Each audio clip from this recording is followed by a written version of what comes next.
আমার মনে হয় আমার গরম লাগছে, আমার কষ্ট হচ্ছে, তখন বিশ্বাস করুন আমি শুধু ভাবি তাহলে দিদি কি করে করছে। একটার পর একটা জায়গা যাচ্ছেন, একটার পর একটা জায়গা যাচ্ছেন। আপনারা বলবে যে হেলিকপ্টারে যাচ্ছেন হেলিকপ্টারে। আরে হেলিকপ্টারে ওঠা, হেলিকপ্টারে যাওয়া। আহা গো, সত্যিই খুব কষ্ট। ইনি সাধারণ মানুষকে বোঝাচ্ছেন, হেলিকপ্টারে কষ্ট করে এসেছেন মিটিং করতে। সাধারণ মানুষ হেলিকপ্টারে উঠতেই পারলো না, চড়তেই পারলো না, তিনি আবার বোঝাচ্ছেন যে হেলিকপ্টারে উঠতে উনার খুব কষ্ট, উনার কষ্ট, উনার দিদিরও কষ্ট। সত্যি গো, খুব কষ্ট লেগেছে উনার। আর এই সমস্ত অভিনেত্রীদের ভোট দেওয়ার আগে আপনারা 100 বার তো ভাববেন যে এরা শুধু অভিনয়ে পারদর্শী।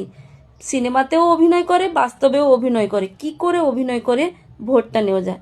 এদের একটুও লজ্জা লাগে না যে সাধারণ মানুষ হেলিকপ্টারে চড়তেই পারলো না, তাদের এসে বোঝাচ্ছে যে কি করে হেলিকপ্টারে উঠলে কত কষ্ট হয়। আহা হা, সত্যি।